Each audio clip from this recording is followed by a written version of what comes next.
चलते चलते उसने पूछा, अच्छा ये बताइए इस महानगर में छवि ग्रह कितने हैं?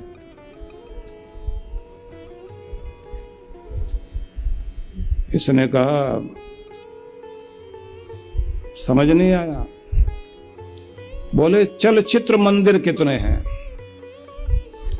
बोला महाराज यहाँ हनुमान मंदिर भी है, शिव मंदिर भी है, दुर्गा मंदिर भी है। आप जो बता रहे हैं वह तो समझ में नहीं आ रहा। आप उसका दिमाग चकरा रहा है कि सुबह सुबह पहला ही ग्राहक बैठा है, बोनी का टाइम है और महाराज बैठे हुए अंदर श्लोक बोल रहे हैं। करे तो क्या करें? सोचते सोचते कि कहाँ ले जाना चाह रहे हैं ये, उसको ध्यान नहीं रहा, जा करके ऑटो टकरा गया। ऑटो जैसे टकराया तो ये गुस्से में आके बोला, महाराज नीचे उतरिए, आप हैं कौन? और भाषा थोड़ी ठीक कर लीजिए ना, कुछ समझ में आ जाए। लेकिन इन्होंने तो पूरा पूरा सोच रखा था, संकल्प लेकर के आज तो हिंदू सप्ताह मना के छोड़ना है। नीचे उतर के गए और जाके आगे बोले, त्रिचक्रिका वाहक महोदय, आपके त्रिचक्रिका के अगले चक्र का अगला चक्र वक्र हो गया है, अगला चक्र वक्र हो गया है। अब इसने घूर के देखा, क्योंकि बेचारा बहुत परेशान था। सामने पंक्चर वाले की दुकान थी। अब दोनों ने घसीट के उसको वहां लेकर के गए। अब इस व्यक्ति के अंदर थोड़ी सहानुभूति जागी और जाकर के उससे बोले, त्रिचक्रिका वाहिनी के सुधारक महोदय, इनके त्रिचक्रिका का अग्र चक्र वक्र हो गया है।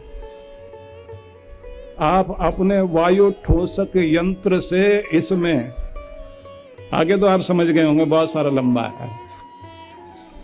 तो हम लोग कभी कभी बोलते समय थोड़ी भाषा को ज़्यादा सरल कर देते हैं। तो सार में आपको बताना चाहता हूँ कि परमात्मा के शरण में जब आप जाकर बैठेंगे तो वहाँ आपको किसी शब्दावली की उतनी ज़रूरत नहीं होती, वहाँ भावना की ज़रूरत होती है।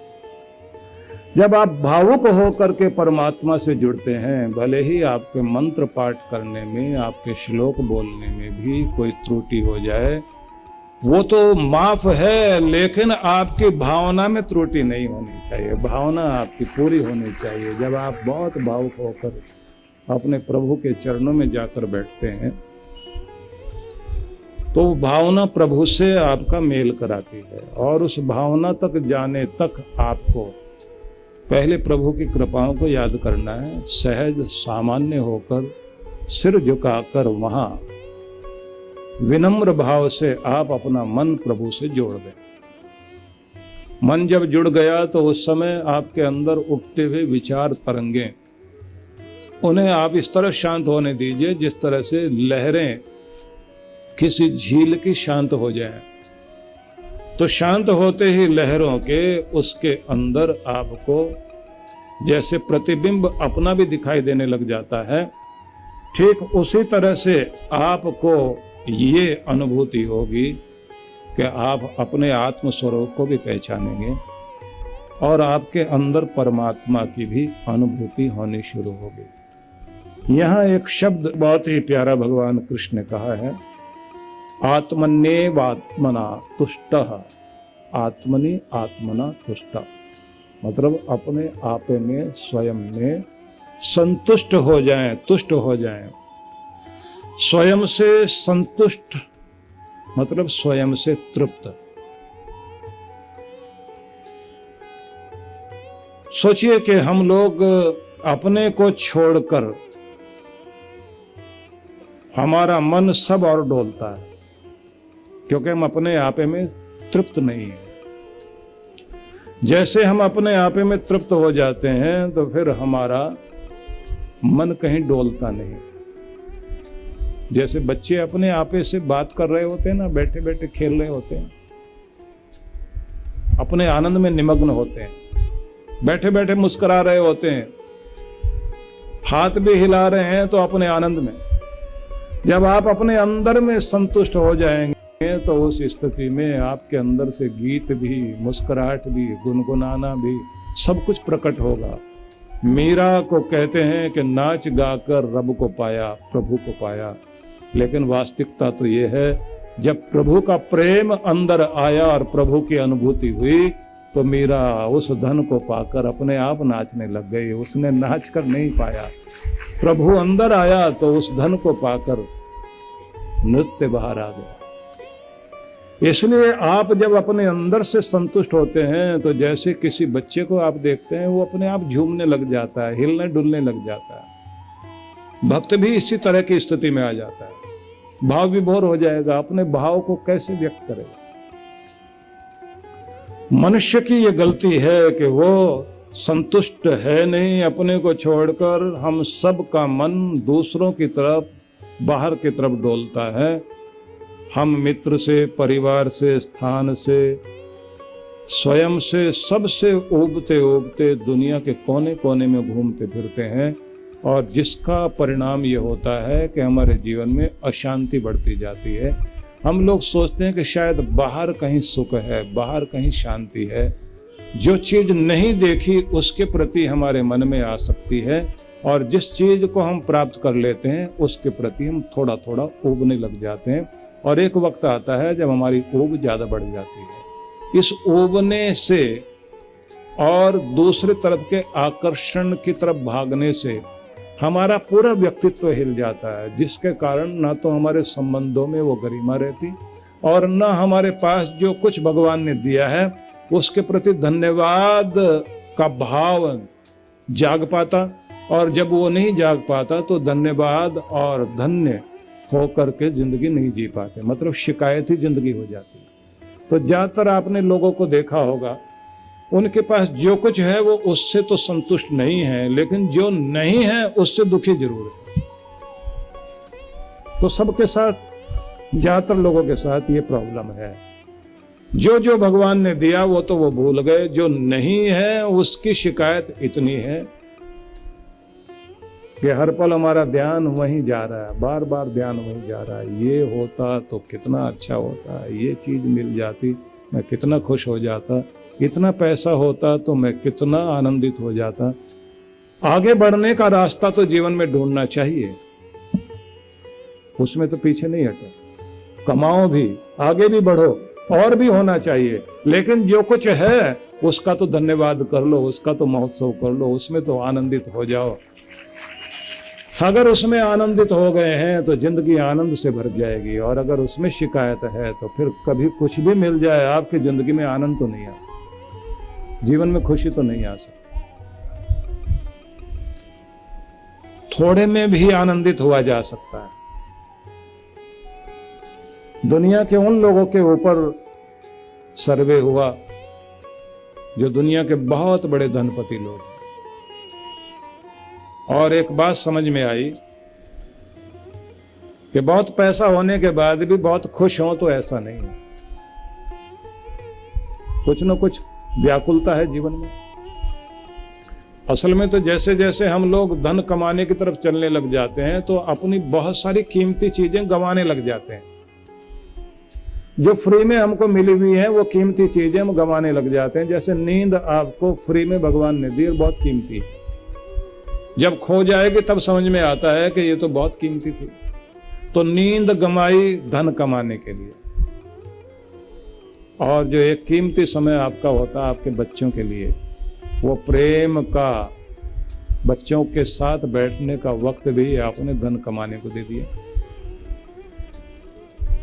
और जो वक्त आपका अपनी सेहत के लिए था वो भी आपने गंवा दिया।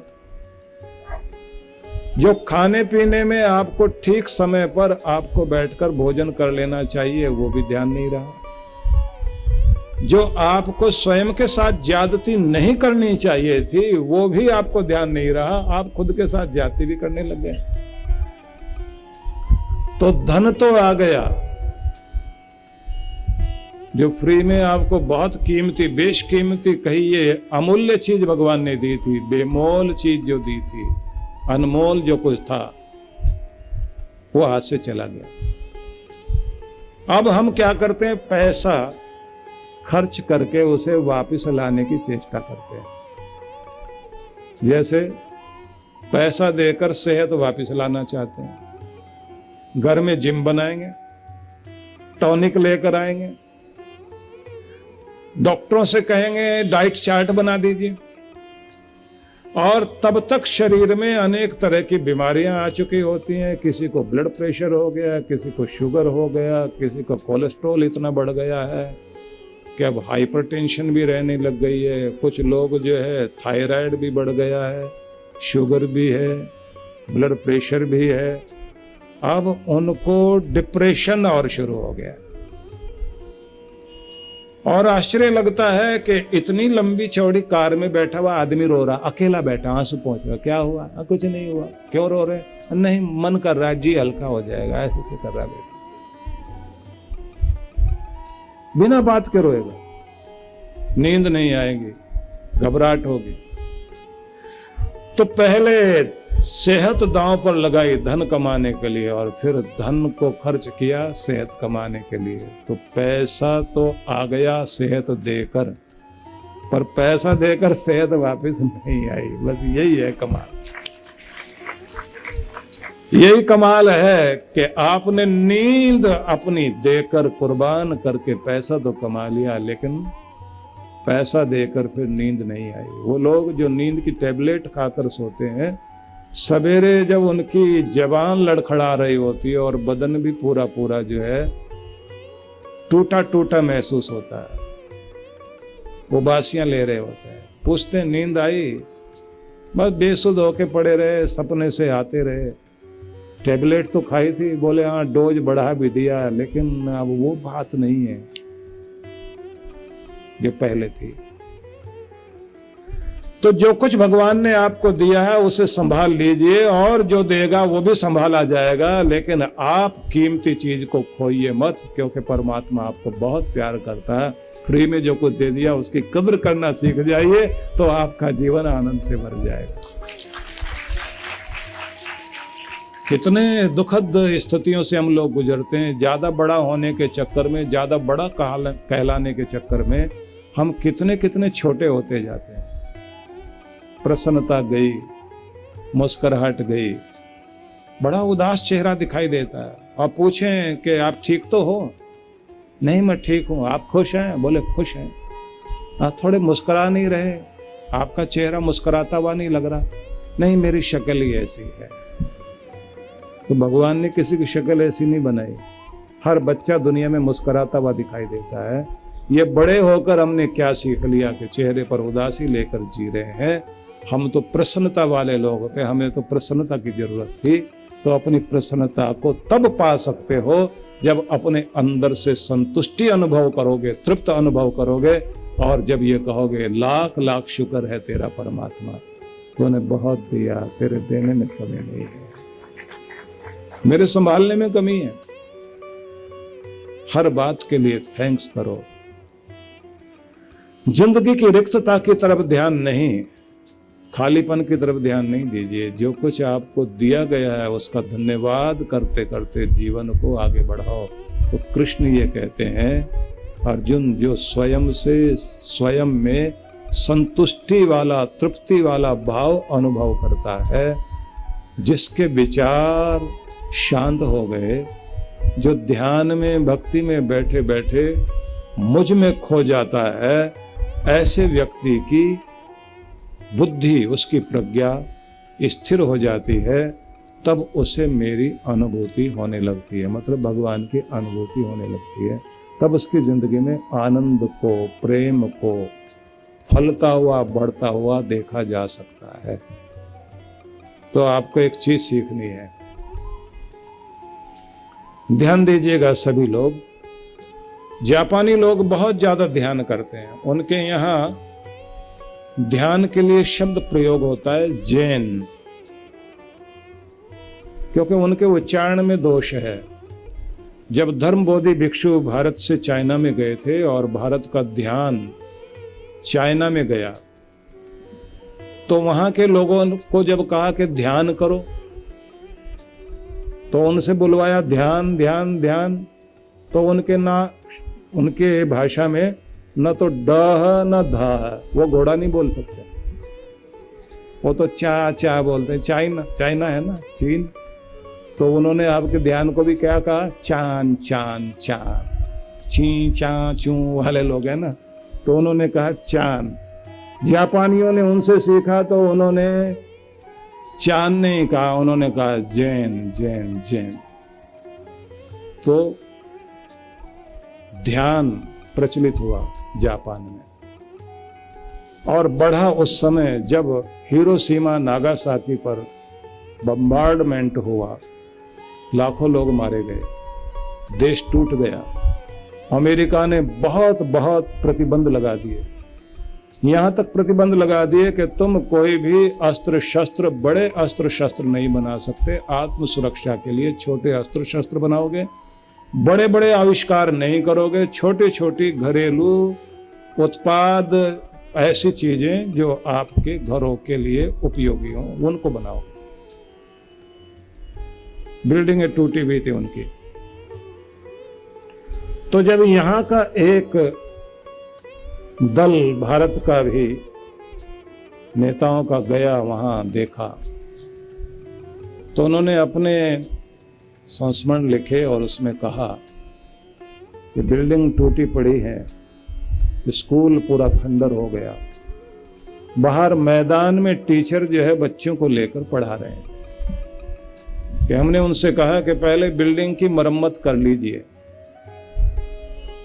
तो टीचर ने कहा कि हमारा देश बिल्डिंग में, भवन में नहीं है, हमारा देश तो ये बच्चे हैं। हमने बिल्डिंग नहीं बनानी, भवन नहीं बनानी, हमने अपने बच्चों को सुधारना है, क्योंकि आने वाले समय में जापान इन्हीं के रूप में होगा। और वो बच्चों को क्या सिखा रहे थे कि बेटा अगर कुछ बड़ा बनना है तो पहले मस्तिष्क का संतुलन सीखो, अपने आप को नियंत्रित करना सीखो, अपने अंदर शांति को स्थापित करो, स्थिर हो अपने आप में, और फिर फोकस करना सीखो, मन को केंद्रित करना सीखो, जो तुम पाना चाहते हो, जो सीखना चाहते हो, और जिसको पाना चाहते हो उसमें डूब जाओ, इतना कि कुछ और याद ना रहे। फिर जो तुम सोचते हो, दुनिया की हर कीमती चीज तुम्हारी तरफ आएगी जरूर, पूरा संसार तुम्हें वो देगा जरूर, पूरा ब्रह्मांड तुम्हें देगा, हर चीज तुम्हारी तरफ आएगी, तुम्हारा मन केंद्रित होना चाहिए। तो उन लोगों ने ध्यान को बहुत महत्व दिया।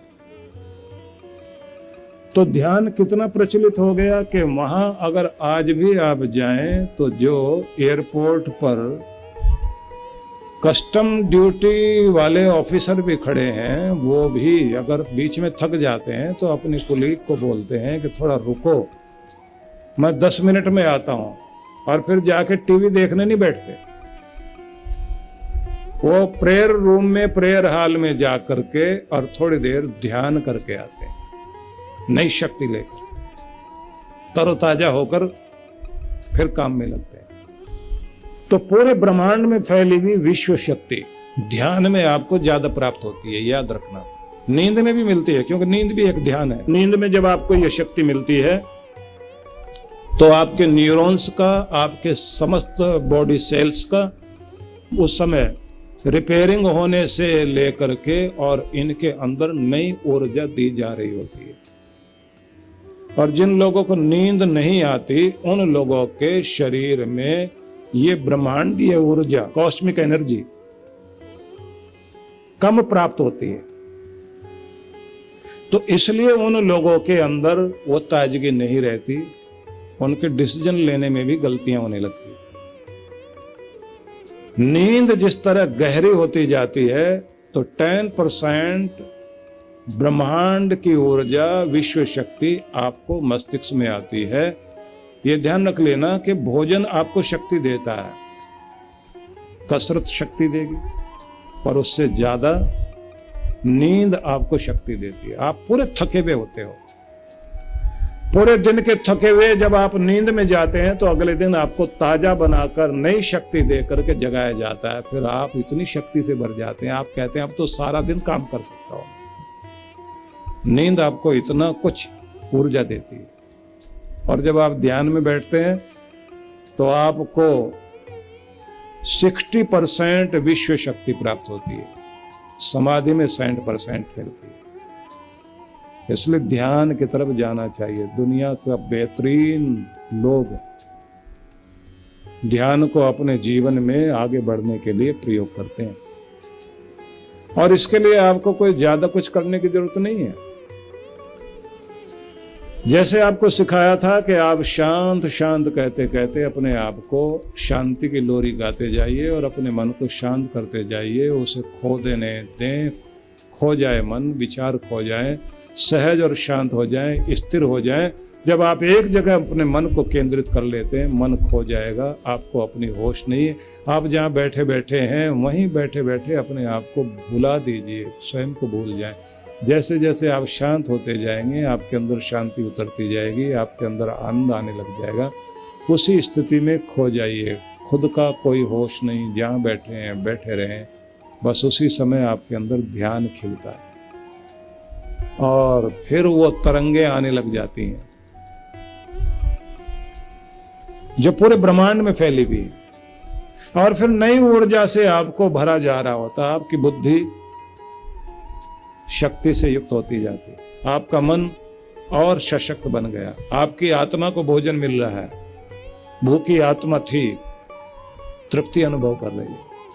आपका हृदय और भावनाओं से, प्रेम से भरपूर किया जा रहा है। आपके शरीर में नई शक्ति आ रही।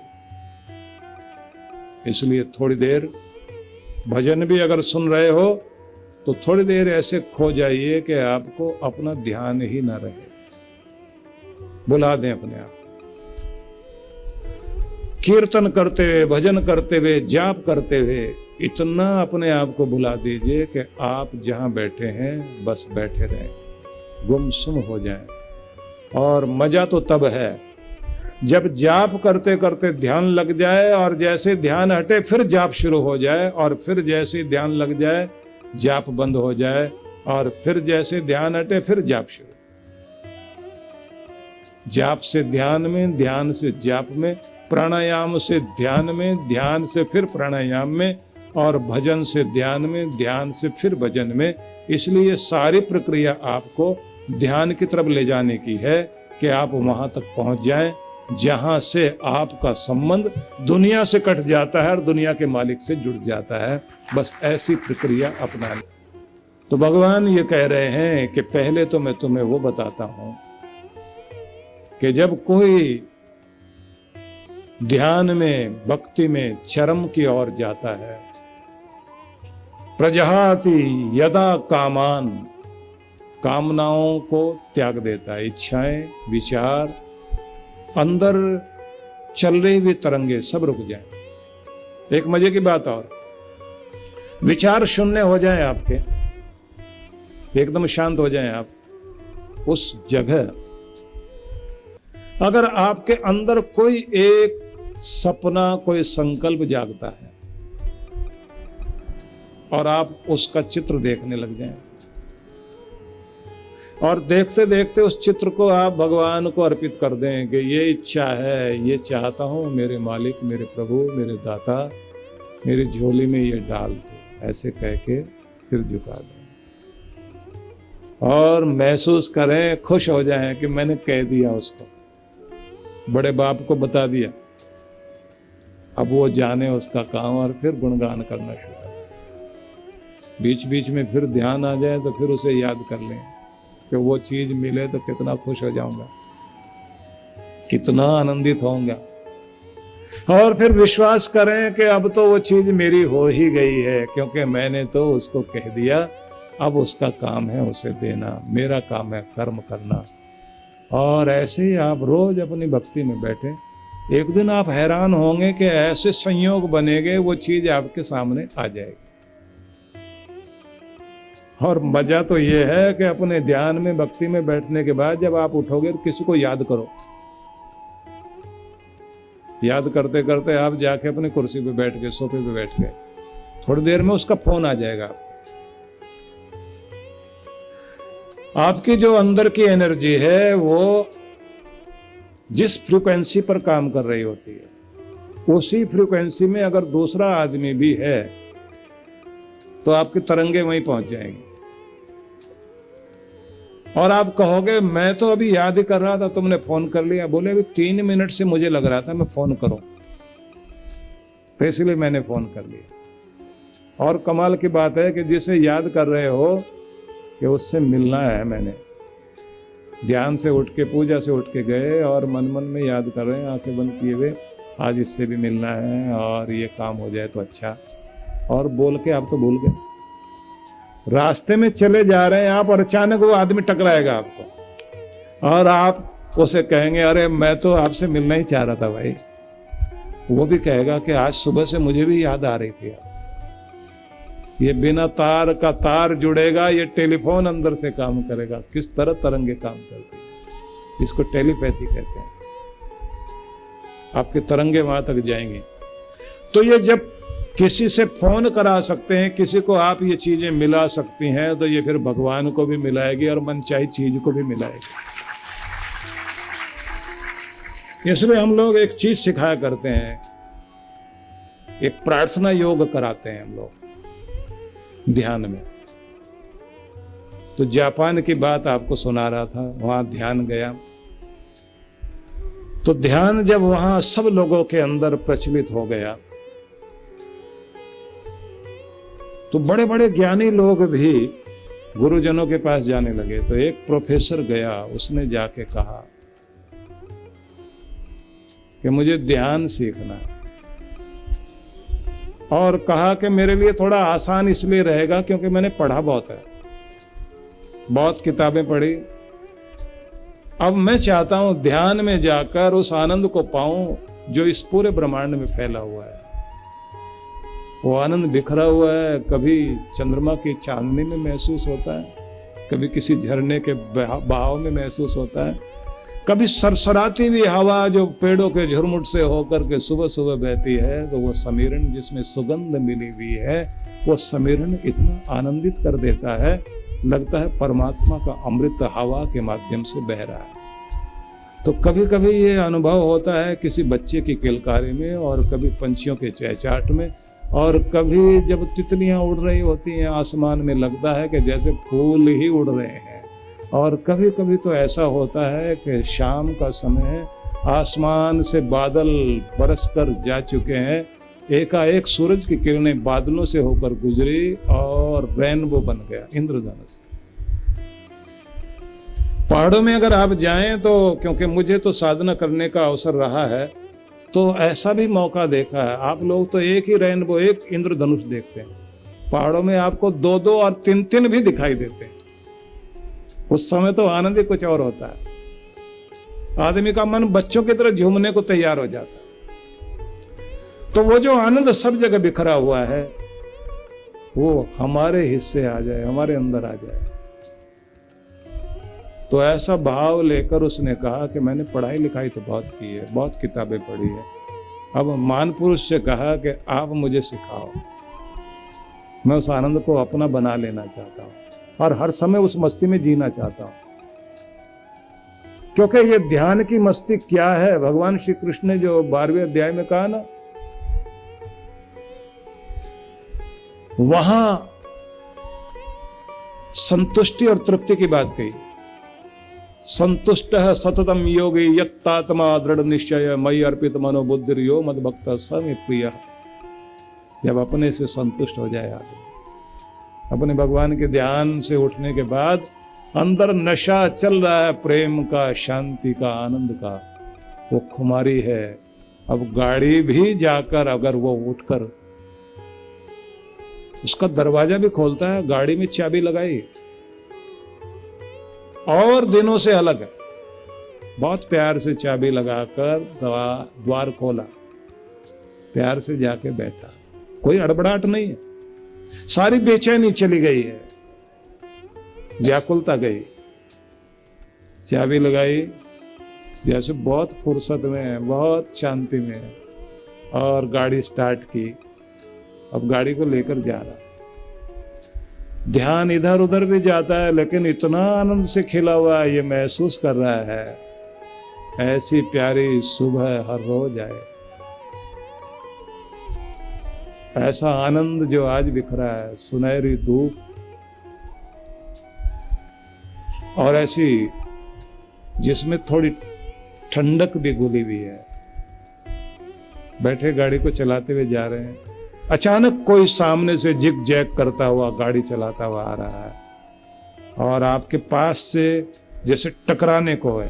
आप एक साइड में गाड़ी कर लेते हैं और मुस्कुराकर उसकी तरफ देखते हैं, देखो बेचारा कैसे जा रहा है, अंदर से बहुत व्याकुल है, परेशान है कोई बेचारा, भगवान भला करे ठीक ठाक पहुंच जाए। आप उसके लिए प्रार्थना करते हैं और जब आप बेचैन होते हैं तो 4 गाली सुनाते हैं उसको, मरने को जगह ढूंढ रहा है, हम ही मिले थे क्या। सोचिए, आप उसके लिए मंगल प्रार्थना करते हैं, भगवान करे ये ठीक ठाक पहुंच जाए, बेचारा परेशान लगता है। फिर आप जा रहे हैं गाड़ी को लेकर, अब आप पहुंचे अपने घर में, गाड़ी पार्क की पार्किंग में, और जैसे सीढ़ियां चढ़ के अपने घर में पहुंचे, अब आप डोरबेल बजाते हैं। बजाने का ढंग ही बदल गया आपका, बटन दबाया, मुस्कुराते अपने प्रेम मंदिर को देख रहे हैं, अपने प्यार वाले घर को, और इंतजार कर रहे हैं कि घंटी तो सुनाई देगी, आ जाएंगे। उससे पहले क्या करते थे आप? 3 बार डोरबेल बजाई, फिर दरवाजा भी पीट दिया और अंदर से आवाज आती है, चल के ही आएंगे, उड़ के नहीं आएंगे, हवाई जहाज नहीं है अंदर, थोड़ा वेट करो, सब्र करो, क्योंकि वो भी आप जैसे ही हैं, ऐसे ही आप। लेकिन जब आप शांति और प्रेम से भरे हुए हैं, आपने एक बार बेल बजाई और आप खड़े हुए हैं, द्वार खोला और आप मुस्कुरा के देखते हैं। पत्नी को भी आश्चर्य होता, आज इनको क्या हो गया, पहले वाले नहीं दिखाई दे रहे। अंदर गए, घर में सोफे पे जाके बैठे, मुस्कुराते, बच्चों की तरफ भी देखते हैं। पत्नी बच्चों को बुला के कहती है, आज तुम्हारे पापा को कुछ हो गया, कुछ ठीक ठीक से लग रहे हैं, आज कुछ और बात है। पानी पिया, प्रेम से गिलास रखा, संतुष्टि से घर को देख रहे हैं। तो पत्नी पूछती, आज छुट्टी है क्या?